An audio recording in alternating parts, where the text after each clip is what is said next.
مولانا یعقوب رحمۃ اللہ علیہ ایک بزرگ گزرے ہیں، ان کے بارے میں بعض کتابوں میں پڑھا ہے یا کوئی اور بزرگ تھے کہ ان کو کسی نے خواب میں دیکھا کہ وہ جنت کے بڑے بڑے باغات میں ہیں۔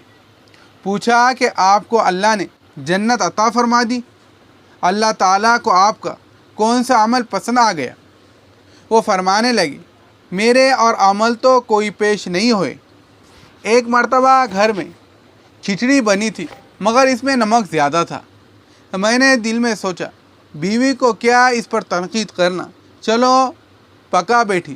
چنانچہ میں نے سر جھکا کے اللہ کی نعمت سمجھ کر اس کو کھا لیا۔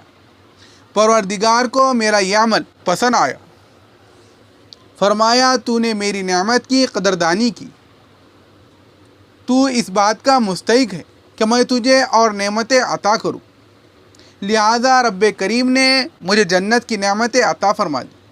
دیکھیے اللہ تعالیٰ کے ہاں یہ کتنی اچھی بات ہے۔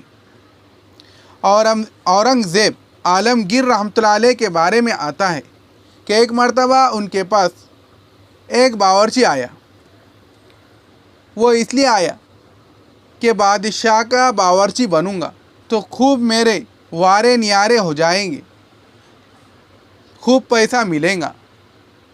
مگر وہ تو ٹوپیاں سیتے تھے اور قرآن مجید لکھتے تھے اور اس کی آمدنی سے تھوڑی سی روٹی کھا لیتے تھے، بیت المال کا پیسہ ہرگز نہیں لیتے تھے۔ کسی بزرگ کے صحبت یافتہ تھے۔ حضرت مجدد الفسانی رحمۃ اللہ علیہ کے ایک صاحبزادے کی صحبت میں رہتے تھے۔ چنانچہ ان کے بارے میں آتا ہے کہ وہ بڑے درویش صفت تھے، اگرچہ وقت کے بادشاہ تھے۔ گھر کے اندر بس تھوڑی سی روٹی کھچڑی بن جاتی تھی، وہی کھا لیتے تھے۔ اب یہ باورچی تنگ آ گیا کہ میں یہاں سے کیسے جان چھڑاؤں۔ چنانچہ اس نے ترکیب سوچی۔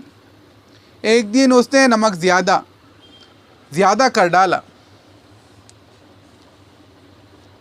مگر کیا دیکھا کہ بادشاہ سلامت آئے اور انہوں نے کھانا آرام سے کھا لیا اور کچھ بھی نہیں کہا۔ وہ بڑا حیران ہوا کہ کیوں نہیں کچھ کہا، انہوں نے تو مجھے نکال دینا چاہیے تھا۔ خیال آیا شاید ان کو زیادہ نمک کا پتہ نہیں چلنا، ان کی طبیعت میں زیادہ نمک پسند نہیں ہے۔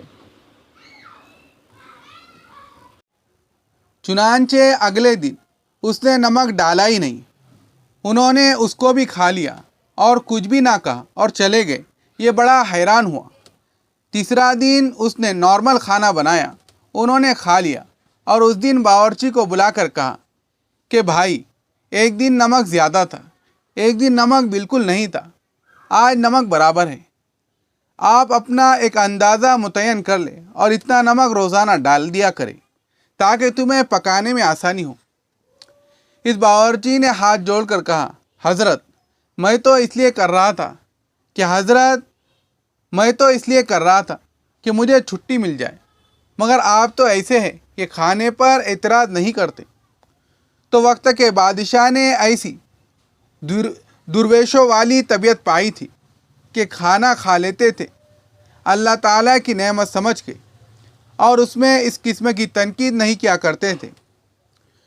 اس وقت اورنگزیب عالمگیر رحمۃ اللہ علیہ نے کہا، اچھا تمہیں دنیا چاہیے، تمہیں دنیا مل جاتی۔ انہوں نے روٹی کا ایک ٹکڑا بچا دیا اور کہا کہ میرے طرف سے فلاں کو جا کے ہدیہ دے دینا۔ وہ اس روٹی کے ٹکڑے کو لے کر گیا اور اس بندے کو ہدیہ دے دیا۔ وہ بندہ بادشاہ سے محبت کرتا تھا، وہ خوش ہوا کہ بادشاہ سلامت نے مجھے ہدیہ بھیجا۔ چنانچہ اس نے لاکھوں دینار اس بندے کو تحفے کے طور پر دے دیے کہ آپ بادشاہ کی طرف سے میرے لیے ہدیہ لے کر آئے۔ اورنگزیب عالمگیر رحمۃ اللہ نے کہا کہ دیکھو یہ روٹی کا ایک ٹکڑا لاکھوں دینار سے زیادہ قیمتی ہے۔ تب اس کو پتہ چلا کہ اللہ والوں کی نظر کس بات پر ہوتی ہے۔ بتانے کا مقصد یہ تھا کہ گھر میں اس قسم کی چھوٹی چھوٹی باتوں پر بات کا بتنگڑ بنا لینا اور خواہ اس میں لڑائی جھگڑا بنا لینا بے وقوفی ہے اور اپنی زندگی برباد کرنے کے مترادف ہے، گھر کا سکون لٹا دینے کے مترادف ہے۔